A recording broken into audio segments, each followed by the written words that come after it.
Hi, welcome everyone to yet another episode of Divinity Connecting the Dots. I'm your host, Nivi Jaswal, and I'm just so privileged to bring in our February of 2023 episode a very dear friend of mine who's dialing in and joining us all the way from India, Dr. Mythri Shankar. Thank you so much for being with us.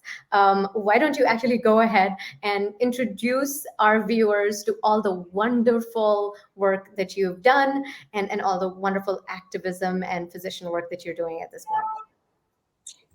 Hi, Nivi. Thanks for having me on your show.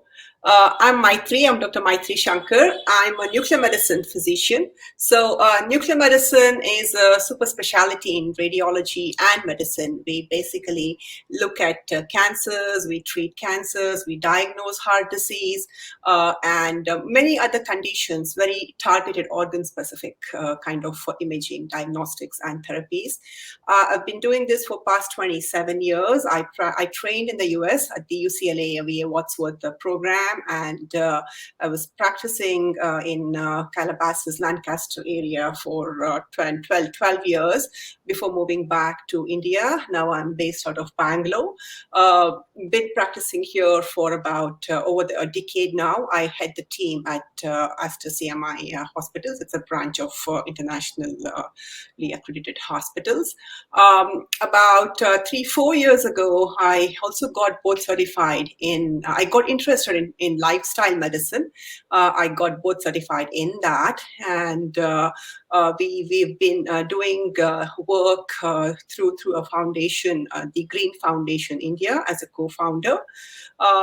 So that's my professional profile, and I have two sons who one of them is back in the US now, and my second one is also in his final year of engineering. I love gardening, I love cooking, and spreading awareness basically has become my passion and my weekend project, if you will. Yeah. So And you've also written an amazing book, and you're a TEDx speaker as well. You're an author. You're a newly minted author. I have the book that I've gone through, and I just wanted to hold it up for our viewers to see. And obviously, they can tell now that our episode title is even named, after it's a pretty curious title, and we'll talk more about ease. So what's ease got to do with disease, as you share with us your work? So you mentioned that, your work at this point in time after the board certification in lifestyle medicine is more around spreading awareness. So I take it that you're a whole food, plant-based vegan at this point, and give us a little insight into what made that change happen. yeah, I am predominantly vegan, and I think about 3 years ago, I myself was diagnosed with diabetes. That's when the real change, or the bulb on moment, I would call, I think, started for me. It didn't happen overnight. It's been a journey over the years, and it's. After doing a lot of research and reading, and that's when I was looking for options to control my diabetes without medications. Nuclear medicine is a field we interact very closely with the endocrinologists, who are also the champions in treating diabetes. And surprisingly, when I myself was diagnosed, everybody had the same solution, the same medication, the same dosage. That was their advice. Somehow intuitively, I was looking for other options, and there was this concept of reverse diabetes, and I have worked with cardiologists previously also in the concept of reversing heart disease. So that kind of got me interested, and the more I read, the more convinced I was, and to be super convinced, that's when I did my boards, and that's been one of the major reasons why I have turned into whole food, plant-based, low-fat kind of a diet these days. Absolutely, and such a non-inflammatory and such a therapeutic way of living. I mean, it's something that it checks all the three boxes for the environment, for animal rights compassion, and at the same time, our own personal physical health and emotional health, dare I say.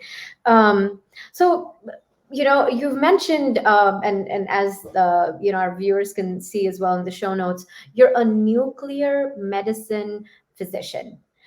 That sounds truly heavyweight. You've got to demystify it for me and for our viewers. What does that mean? Yeah, sure. So nuclear medicine is basically like radiology. We do a lot of scans, and we use special radioisotopes. We tag the medication with a tracer which emits radiation, and Mhm. that is given inside the body, either through IV or through mouth, depending upon what have you.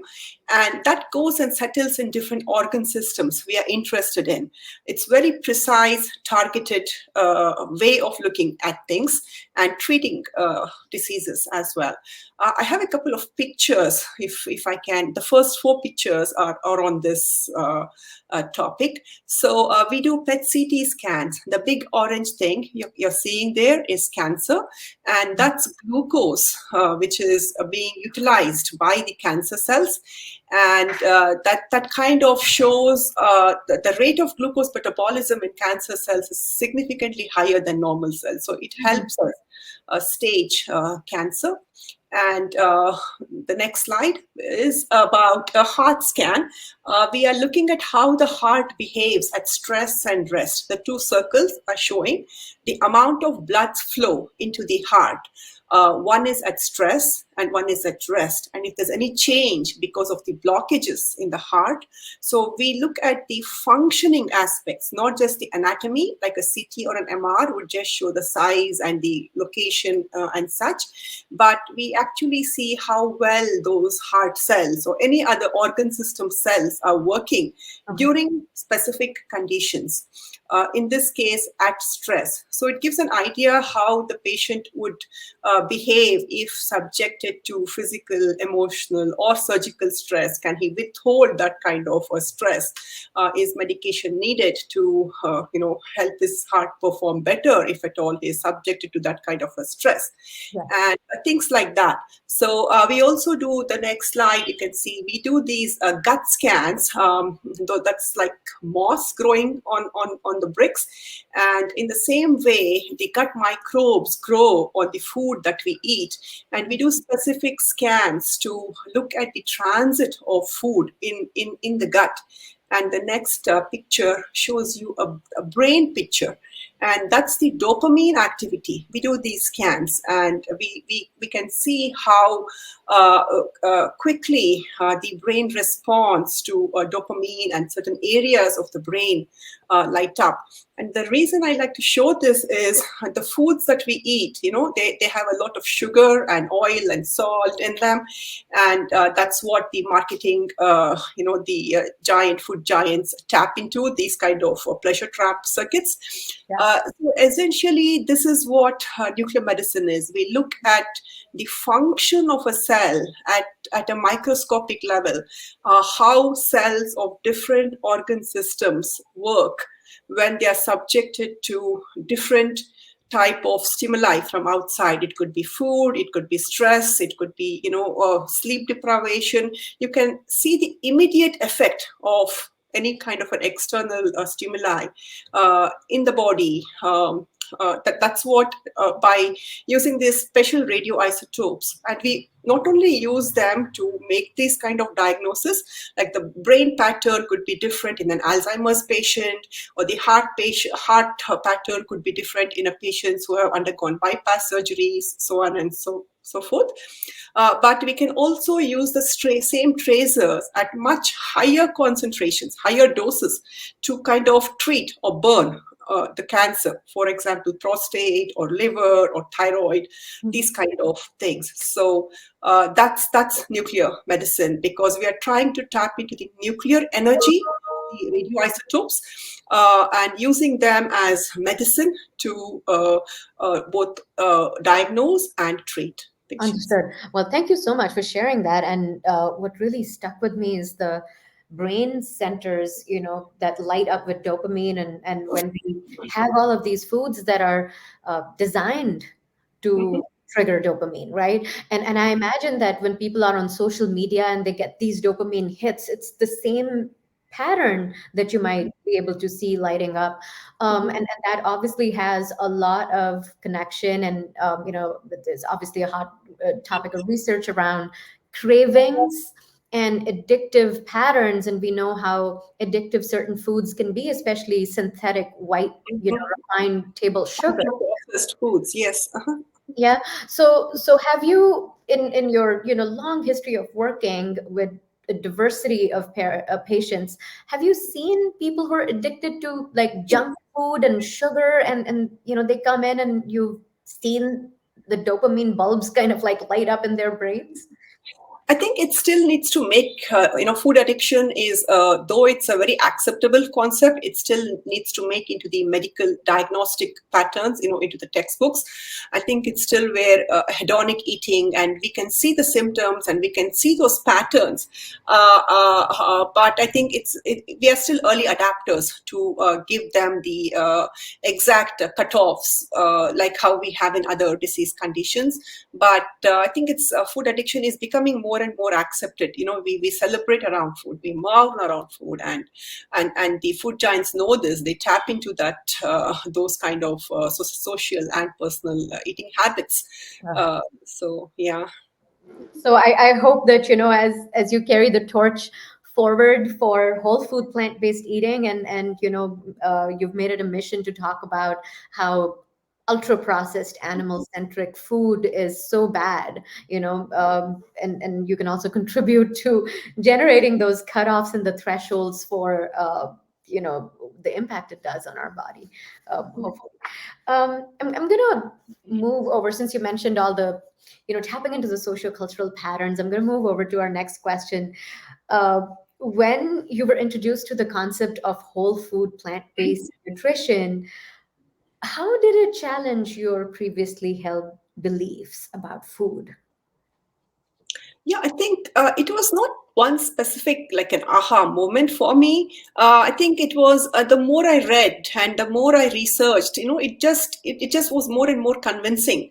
There was no two ways about it. I mean, there is a lot of controversy on few things, but you can very clearly see the primary gain, or the reason why the industry is involved, be it the dairy, be it the protein, what have you. There is some kind of a primary gain or a selfish interest for them to be promoting this. So that it became more and more obvious. And a lot of self introspection, many documentaries. It was just around COVID, and we were all doing family nights, and there is so much information out there. And the cherry on the cake was my lifestyle medicine certification. You have so many national and international bodies now, British, American, Indian, all over the world. All the subject matter specialists are kind of concurring on one thing, which is the diet. Food is medicine in itself, and whole fat, whole food, plant-based, low-fat kind of foods it's simply the way to go. It's not only reducing the inflammatory burden in the body, it's also great for a better planet, and there is also ethical component to it. I think the more you understand, I think you can see the selfish interest of the marketing campaigns, or these kind of things which are kind of creating, giving out the wrong information, even at a level of setting the guidelines, be it the cholesterol cutoffs or be it the my plate. I think it was the Canadian task force which recognized this much, much early on, and made the blue circle into water now. And there's enough calcium in plant-based foods, there is enough iron, there is enough protein in plant-based foods.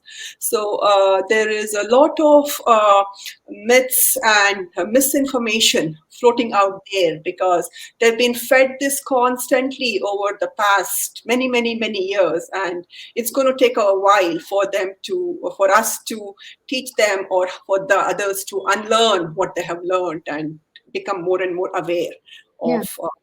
of the basic numbers out there. They speak for themselves. So Yeah, yeah. absolutely. I agree with you. And you mentioned something really interesting, that even the thresholds and the cutoffs in the medical community around, total cholesterol and what's accepted and so on, tend to be, guided by what, they probably see has become the norm. And then you normalize that from the general population doesn't mean that that's normal for the human being.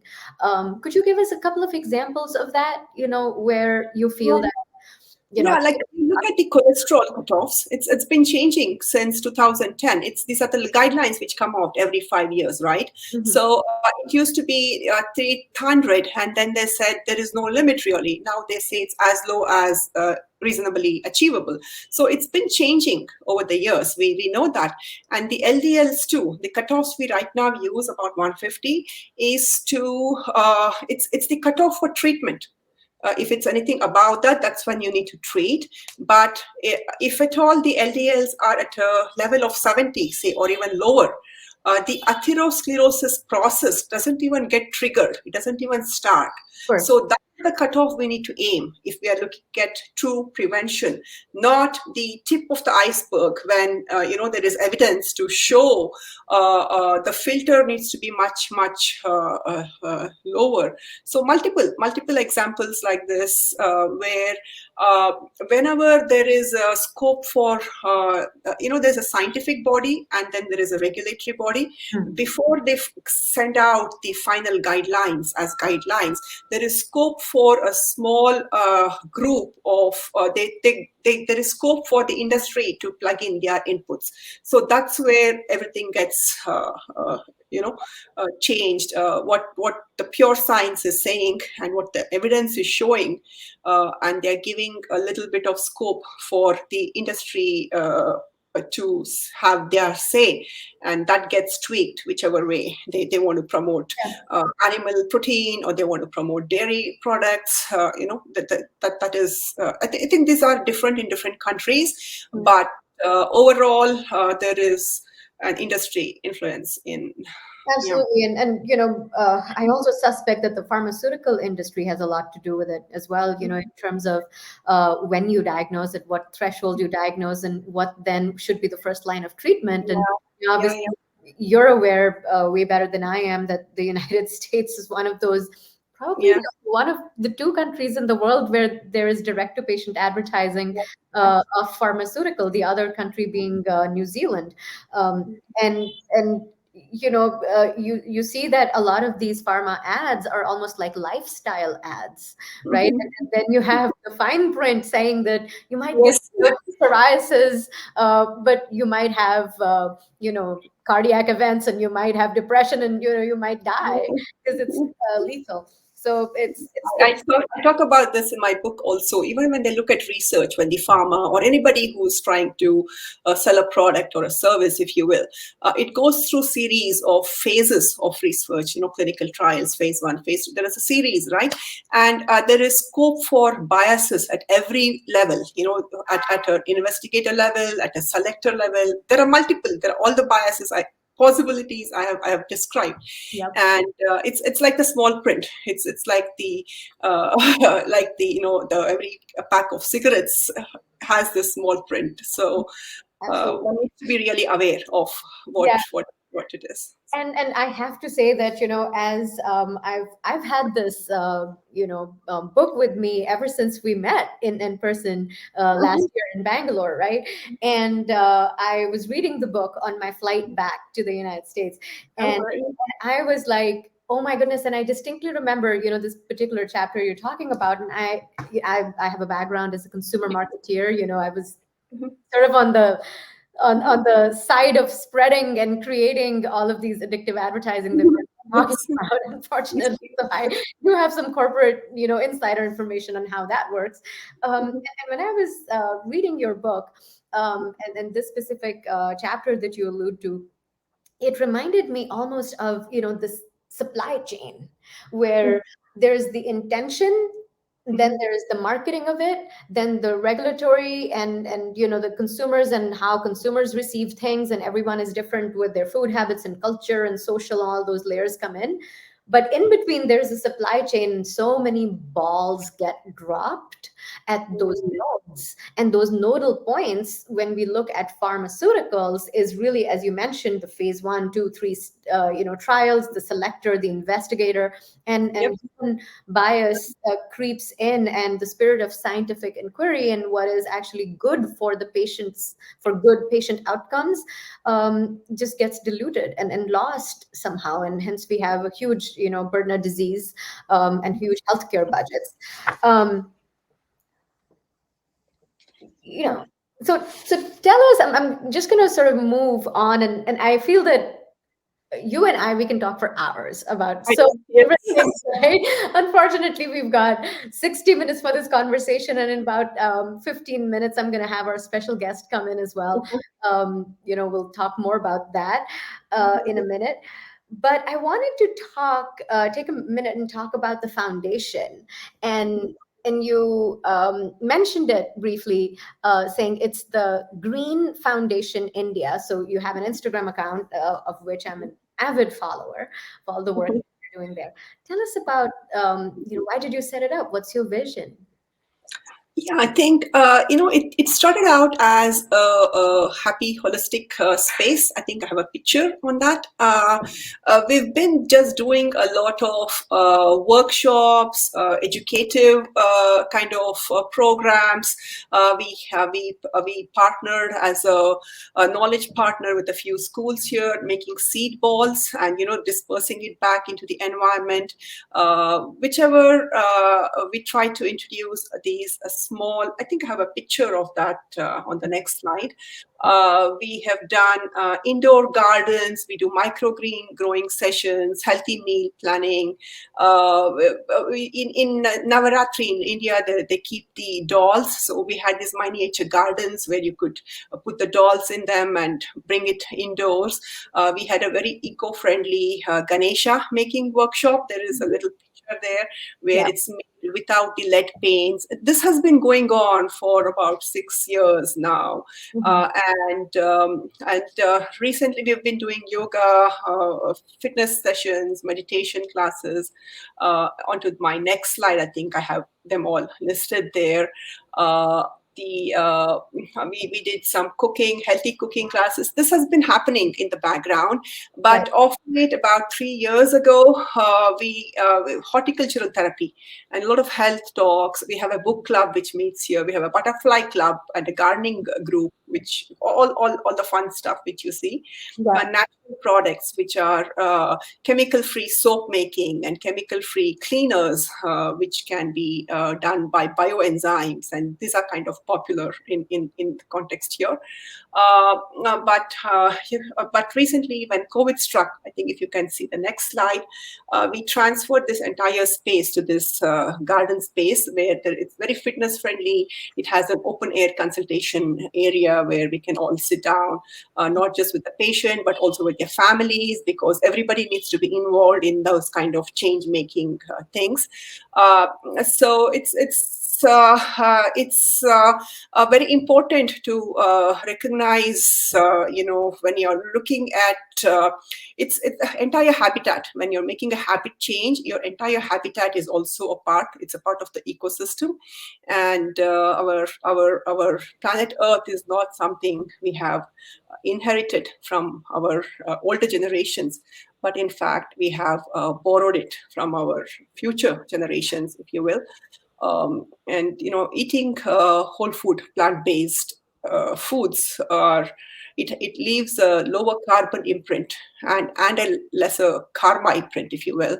Yeah. So this kind of work has been going on. We recently opened up 2 weeks ago. We had kind of closed it down because of all the COVID and such. In fact, today morning we hosted Dr. Mithika. She is a de-addiction specialist. Mhm.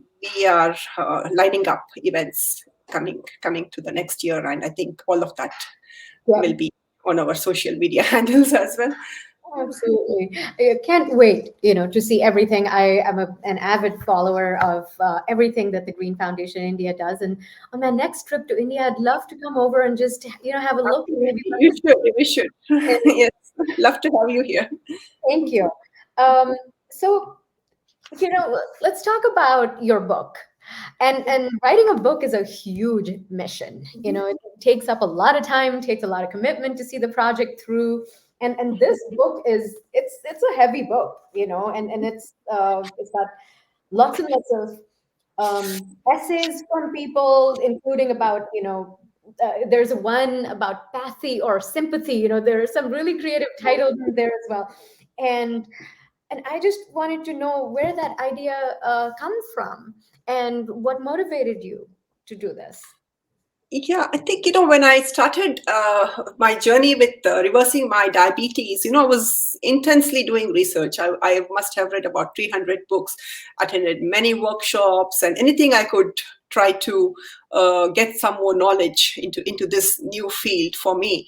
And one thing became very obvious. A lot of information was inaccurate. I think there was a lot more of things which weren't truly research proven. And even if it was there, even whatever information was there, easily available, was very inadequate.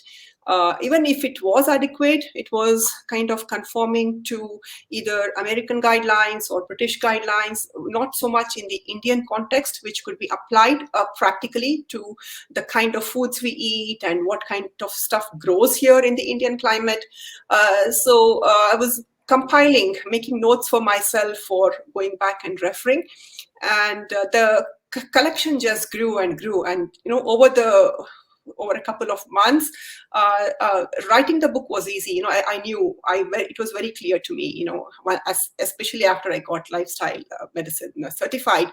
We have the 6 pillars, and then what we can do towards the 6 pillars, and that kind of thing. So how the book came about was when I'm talking to people, and then I realize, I wish that I could compile all this and give it out as a very easy thing. And I wish this existed for me. I mean, somebody had done this, I would be happy to just read it and follow it. There was definitely a need for this, because my own physicians were kind of surprised when I told them I'm able to do this. And my hemoglobin A1C was 7.8 and bringing it down to 5.4. I did go back up a little bit, but it's back again in control to a value where I don't need to take medications. So essentially, the diagnosis of diabetes, which was made based on certain numbers, has been reversed. Now the numbers are normal, so you got nothing to treat. And doing this reversal has been with no medications, with just lifestyle modifications. And that's the great part. So many physicians, we just write, exercise or eat healthy. That's an easy part. But how do you do this? How do you have them build the necessary skills? It's having the willpower is one thing to do the right thing, or not so much the right thing, but how do you make these right things easy, fun, and sustainable long term? Because you might do it 1 day or 2 days, and then you're gonna go off track. So, but there is a technique and a method. It's kind of reprogramming your habits and making what is called cerebral, making it basal, making it takes time for those neurological pathways to be strengthened, and for the conscious mind to start doing it with an unconscious pattern. There is a system and a way to do it. And I was very spiked to put it, somebody needs to do it, and in a very Indian context. For example, kale and broccoli, that they don't grow here in India. Mm. And I have been, my garden won a national award. So I've been growing a lot of things over the years. But a lot of other, about 20, 30 herbs and greens grow with the same equal phytonutrient or the micronutrient content. So what are they? And once you grow them easily, in what dishes can you use them?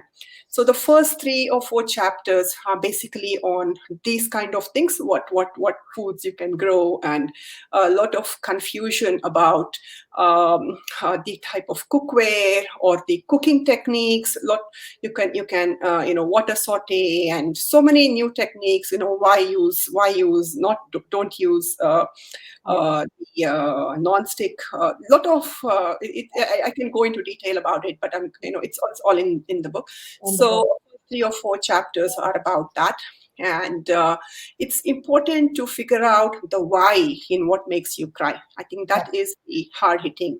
Once you figure that out, and that requires motivational interviewing and some kind of cognitive questioning, and that chapter makes one introspect and question. Once they understand, the further journey is much, much simpler.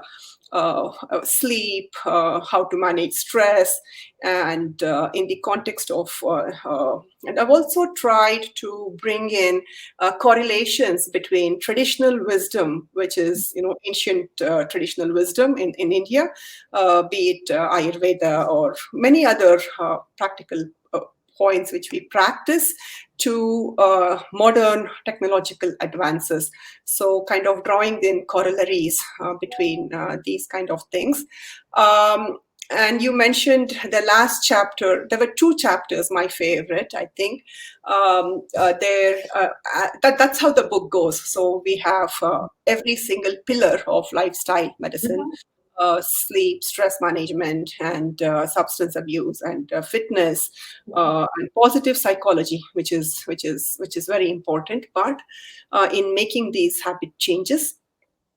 There is one chapter where it's important to acknowledge. I think it's titled "Limited Intelligence, Infinite Ignorance." I think it's what we don't know is so much more than what we know. So Yeah. once you kind of acknowledge that, then all the other pathis, be it allopathy or homeopathy, it becomes open. It's every system has something positive to offer. It's important to recognize that. And one unifying factor to all of these pathis is sympathy. You need to sympathize, empathy. That is what is needed to connect with the patients. And Yeah. once that is in place, I think, so that's how the whole book goes to that chapter in the end. So this is a book that you wish that somebody else had written you had when you were transitioning, and you've written it and compiled it for South Asian audiences yourself, which is an incredible gift that you've given to our community. And I hope that people will take the opportunity to please go ahead, go on Amazon and get this book for themselves or for other South Asians they may know of, regardless of where they're living in, because um, whether you're an Indian person or a South Asian person, living in India and South Asia at this point in time, or you're part of the diaspora in any part of the world, there's definitely a need for awareness around our indigenous ancient foodways that are, body appropriate for us, genetically appropriate for us, which we seem to have completely lost, especially as, our diets have become more and more toxic and more urbanized, and even westernized, as if I may say. Um, and and so I was very surprised, Dr. Shankar, when you reached out to me and you wanted to receive a contribution, because I know some of the work that I do can be extremely provocative and around colonialism and stuff. I admire you for courage, for your courage for sort of having that be part of a book that is just so evidence based and scientifically written. Tell me a little bit about that, about your interest in that type of content, and how do you think it can serve the reader? Yeah. See, when I wrote the book, I told you about the first half of the book, and we also have about 40 plus essay contributions from different specialists. So that my idea was to, we're talking about these diseases like diabetes, hypertension, heart disease, and cancer and such. It's very important to have the physicians who are actually treating them before and after. Kind of bringing them also into the perspective. So we've invited essay contributions with a lot of the top physicians in the country whom I have worked with over the years. And we have cardiologists talking about, with a very true perspective of how they see the disease on the table when they're just before putting in the, opening up the heart or putting in the stent, or the emotional intensity involved with the patient, with the patient's family. So it was very important to bring in that connect for two reasons. One is to bring in the 360-degree approach, and to also put in to kind of not to scare them, but to bring in that intensity that, hey, if I don't do all these things right, these are the consequences, kind of laying it out there, which is very much needed. Once that part was done, it became very evident that we also need to bring in the other components. Like yourself, we've had an ambassador for the India fitness movement contribute an essay with the good combinations of exercises to in Indian context, for which age group and such. Yeah, We have a couple of there is a contribution from what kind of chemicals in the food, things like that. yeah, With you, I think we both were interviewed on the Chef AJ show. I saw your interview, and I was really impressed. I learned a lot of things in that.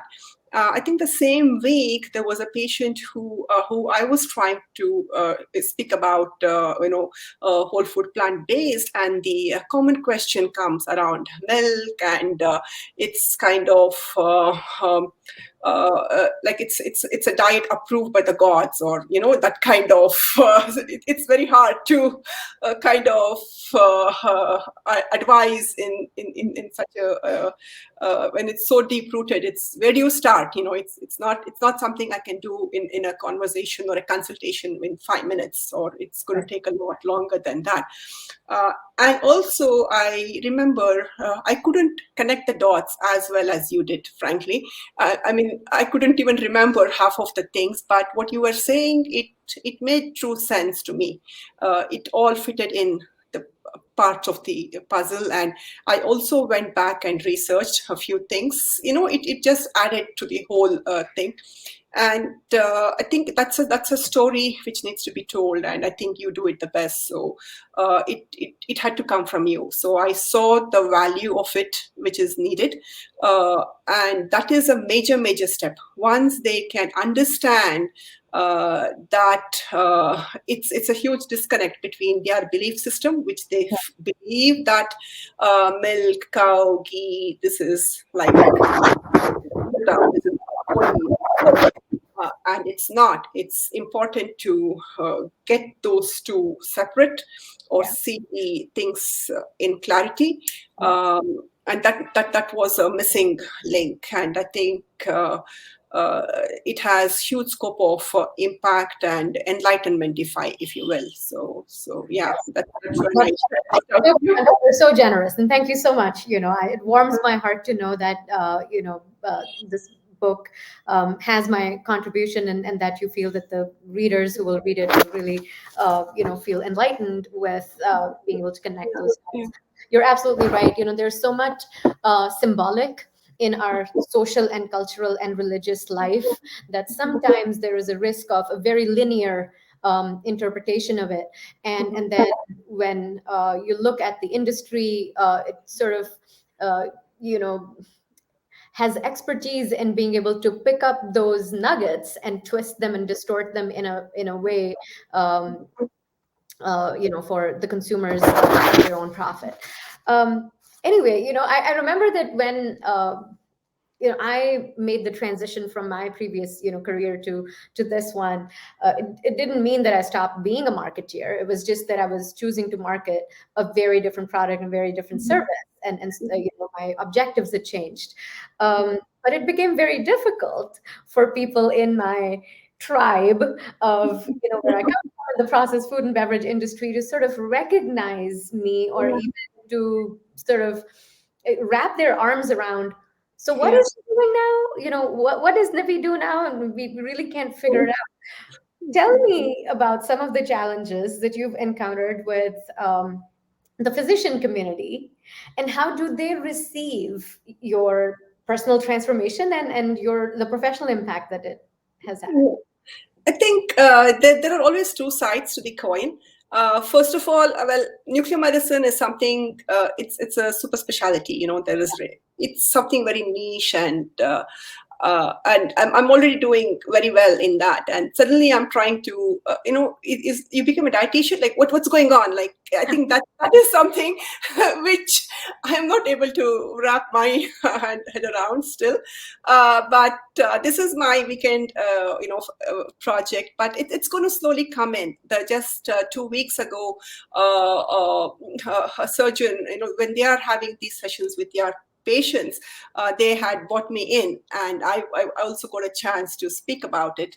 And That was 2 3 weeks ago. And last week we did another event with the endocrinologist in the hospital. So I think it's a slow buy-in, but it's happening.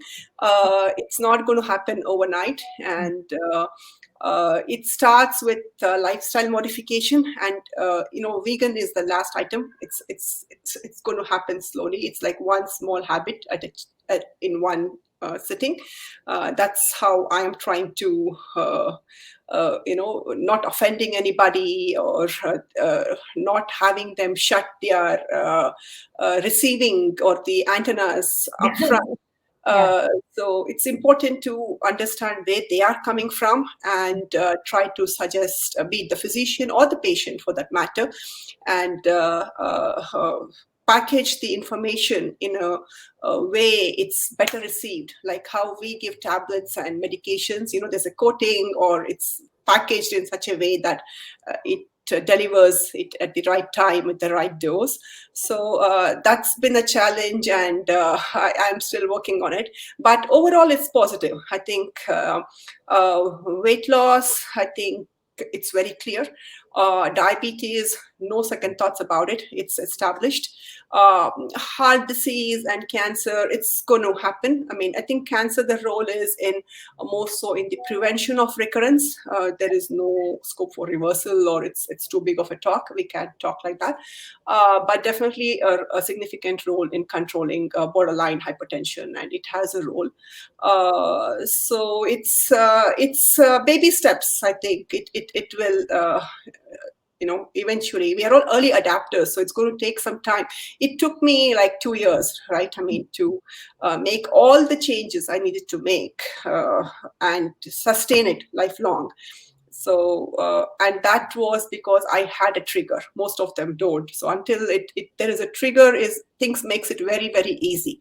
If there is no trigger, then there is no reason, and it's even harder to kind of convince them. absolutely. Readiness for change is extremely important in patient Yeah. and compliance. Yeah. And we know that I'm a national board certified, coach myself, and I do, interact with, clients I don't do it as my primary job. Um, but one of the things that I've noticed is that the human condition is such that when we're brought to the brink is when we start desperately looking for solutions, and then we want to give it our all. And the idea around prevention and preventative medicine is to never even get to that point. So in it lies in there an inherent predilection, and it's like a contradiction with the human psychology and how human beings are motivated the most to act Mhm. on something, to finally demonstrate some self-love for themselves. And when they're ready to do it, sometimes the ship has sailed, unfortunately. um, as you go on forward, as a physician, as a practitioner of lifestyle medicine, as you figure out, how to bridge what you've been doing and with everything that you want to do as an animal rights advocate, nonprofit owner, now as an author. Dr. Shankar, what is your ultimate goal and vision as you go forward? What is the world that you want to see manifest? I think this whole process for me now has it's helped me find my ikigai, as they say. I Mm, have a picture of I think it's on the next slide. mm, Uh, what ikigai is? It's like putting all the circles together. Your passion, your profession, your mission, and your vocation. That has come together for me at this time point in my life. So that would mean helping my patients take better care of themselves in the best way, putting them in the driving seat yeah. without trying to help them reduce the medications and addressing the root cause, if you will, without getting distracted with so many things around us, keeping the focus on with true patient benefit or what is best for them. Helping them figure that out. So that's going to be my path forward, I would say. Yeah. And that's a really important thing. The ikigai really is what is the purpose of our lives, right? And what is our true calling? And it's a huge thing. It's a huge milestone. When it's almost like enlightenment, when like, I know this is exactly what I want to do. And I remember in 2018, I felt exactly the same thing. It's like I found the treasure, and here's the golden key. I want to go talk about it.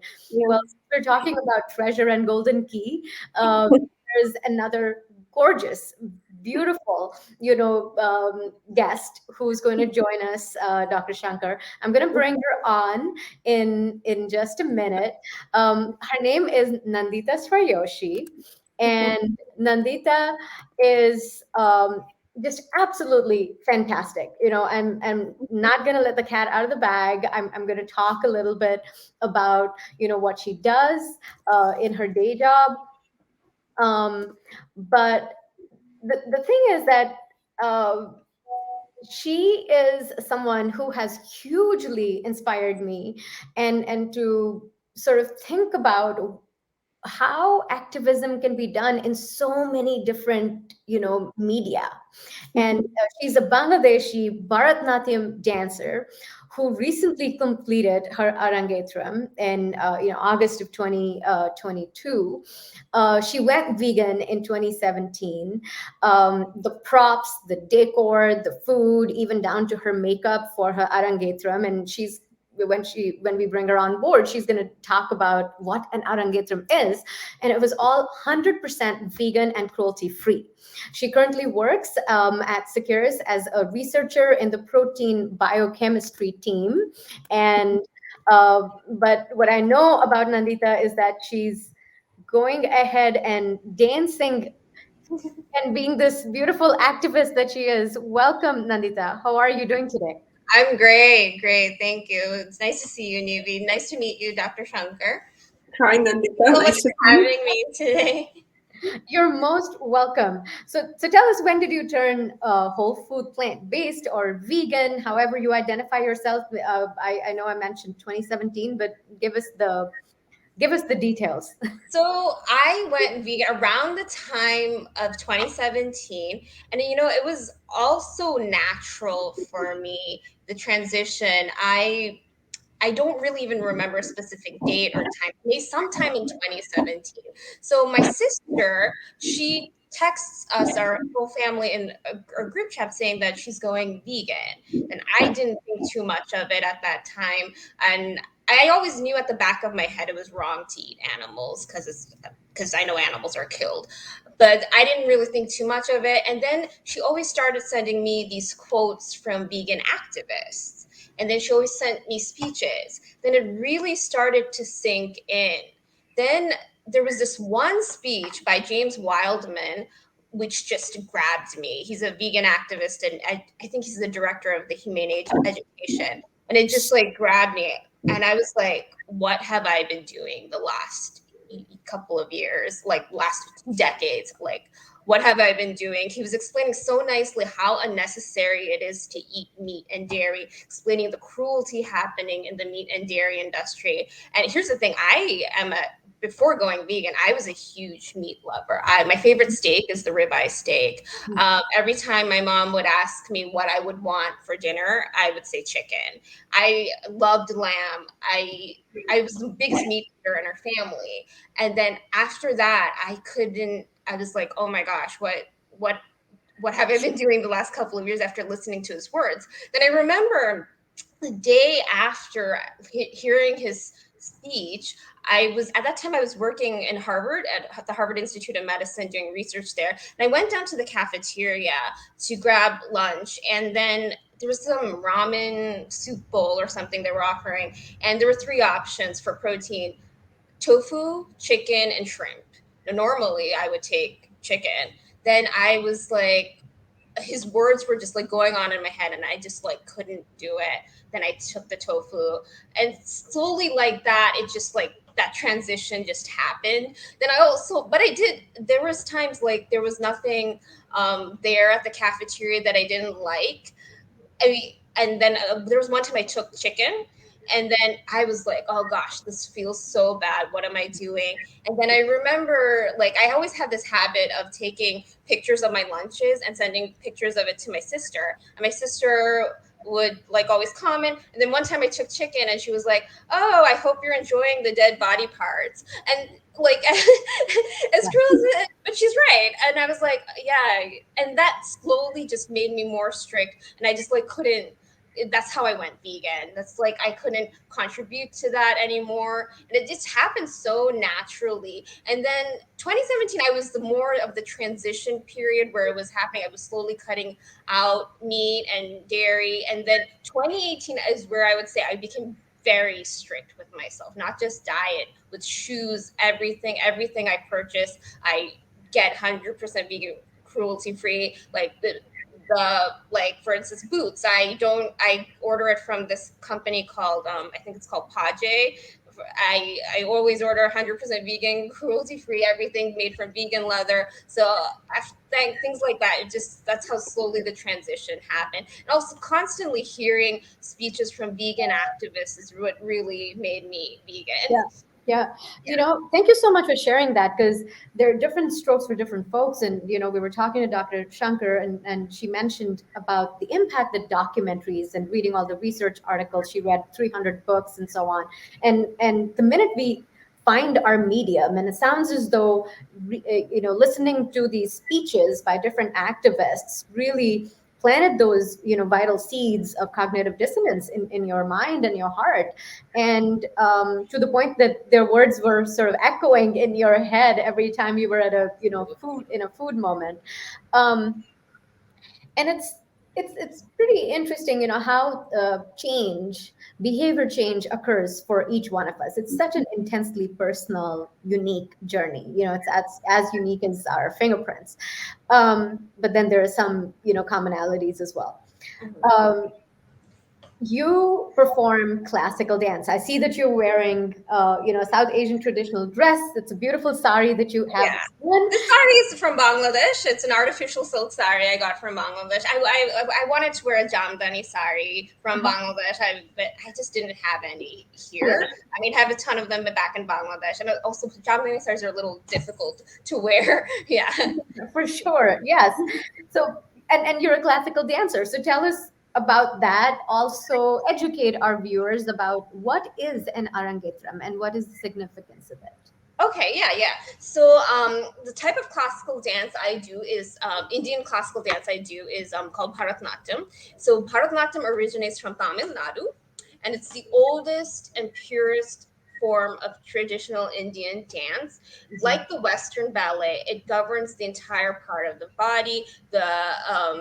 The student has to learn it's years of hard work and training, blowing the hand gestures, the hand movements, the intricate detailed footwork of it. So, what an arangetram is, arangetram simply means ascending to stage. It's where your guru is presenting you to the audience as a first time professional dancer. Through years of hard work and training, you are presenting your work in front of the feet of Lord Nakraj and with the blessings of your guru. That's basically what an Arangatram is. It's a 2 hour performance where you dance for 2 hours, showing your work to the your years of hard work to the audience.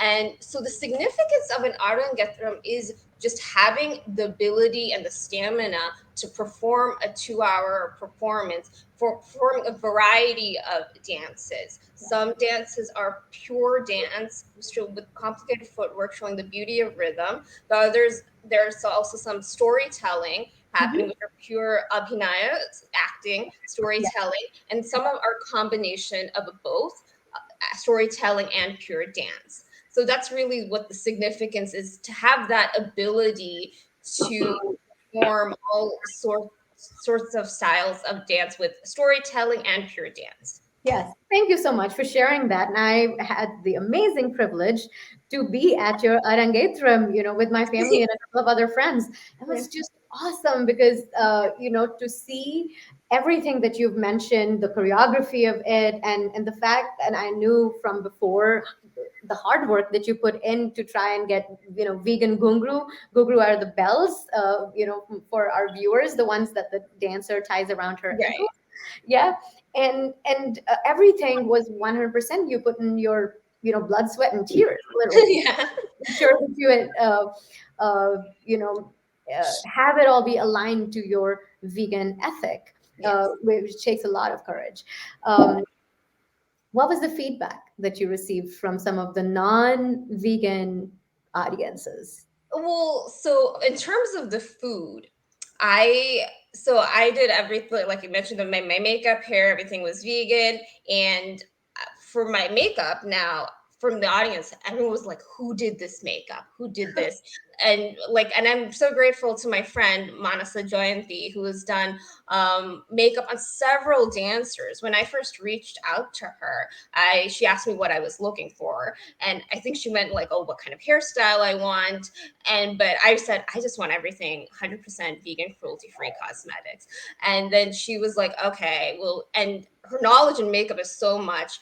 And I feel like some other makeup would artists would say like, okay, you know what, I've been doing this for several years, I know how it works, take it or leave it. But the fact that she respected so much that I wanted everything to be vegan, cruelty free, she went out of her way to help me, guide me.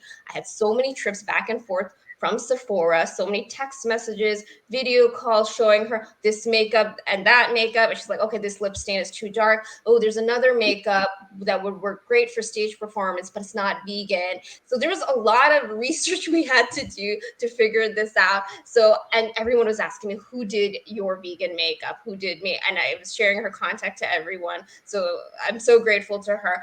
I got great response on my makeup. My guru was saying like, oh my gosh, she did an excellent job with everything. And my costumes were 100% artificial silk. Everybody loved my costumes. And but the food now, I got impossible meatballs Hmm. for one of the dishes, because I mean my main motive was I wanted people to know that vegan food can be great. Because Yeah. yes, the tea and coffee was served with oat milk. I There was remember. impossible meatballs, and then the what's a fruit custard was made with oat milk. So I told them everything 100% vegan, cruelty free. Now some of the audience members, when they were having dinner, they were one of my coworkers was sharing with me that she was really hesitant to try the impossible meatball. Like she wasn't sure. She took one, and then my friend who was going for seconds was like, "Hey, can you get me three more?" So everyone was saying the food was great. Everyone loved impossible meatballs, and these were all non-vegans. They loved that. They loved the fruit custard. And now there were some I heard that did not eat at all because there was some like Bangladeshi family friends of my parents who came, and they can't eat without meat or anything. So, and I think after my speech, they just didn't eat. So they left without eating because they can't eat without meat. So that was one thing. And there was always, I mean, so overall, 98% of the feedback was great. Now, at the end of the performance, there's always somebody who has to give negative feedback. Somebody was attacking me. This family friend of mine, he's known me since I was a baby. It's my parents' friends, an uncle of mine. He was saying, "Oh, so plants are alive." I was asking me, plants are alive. Plants have feelings too. Their lives matter. Well, and then it was just like that. I was like, okay. Then I just said, oh, plants are not sentient beings. They don't have a central nervous system, a peripheral nervous system. Then I didn't want to go too much into it during the day of my performance. So that was just one negative feedback, but overall everyone loved it. My cousin was texting me the day after. She's in Harvard Law School, and she was saying, I just love how you did everything vegan. I was sharing it everyone in my class. So I got great feedback. Yeah, Nandita, that's absolutely great. We're unfortunately running out of time, so I'm going to be pretty speedy with my couple of next questions. But what I also want to do is, receive all the information for different people. It takes a village to put together 100% Arangetram, so we can include those for the audience's benefit in the show notes. That would be great, and drive some vegan business for well-intentioned vegan entrepreneurs. So, my next question is to Dr. Shankar. Um, Dr. Shankar, you've spoken about the bone health benefits, and the reason I'm going to bring out or talk about bone health is because Nandita performs Bharatnatyam, and it's a classical dance form, and it taxes your cardiovascular system, but at the same time, you have to have strong bones to be able to perform, long lengths of time. You spoken about bone health benefits of Indian classical dance specifically at the World Osteoporosis Conference in Italy. So very quickly, if you can give us the dibs on how does dance promote bone health? Please connect those dots for us. Oh yeah, definitely. I think any form of exercise or dance or any form of dance essentially is a whole set of body movements. It requires stamina. Which takes a lot of long practice sessions, and it requires strength, which is dependent on the bone mineral density. The more you use it, the more pressure and the joint movements are onto the bones. It strengthens the development of the bones early on, from the younger years to the older years. And dance, not just the bones, also there is a component of flexibility, which is to the tendons and the ligaments, which attach the bones to the muscles and to each other. So these also get strengthened over time. And repetitive movements help in developing the muscles. So for all of these, good food or diet is an essential component. And we in fact showcase this at the World Congress of Osteoporosis. The Green Foundation used to be called and those were the days when dairy was hugely promoted for the calcium and bone health. And one of our events, we have had different forms of art forms. We had ballet, we had salsa, we had different bhangra. We had many different art forms, not just dance. We had sculptors, painters depicting this kind of connection between exercise and bone health in particular. But now what has become even more evident is exercise is so important, not just to bone health, to every organ system. It helps you fight depression. It helps you fight diabetes, any organ system for that, the brain, the heart, you take it, you name it. There is a definite connection between exercises. And it's also important to cross train and muscle build for dancers to kind of develop enough strength to prevent injuries, because these are hard techniques. They look so beautiful, but it's very hard to maintain those postures, which are not so easy otherwise. So absolutely. yeah.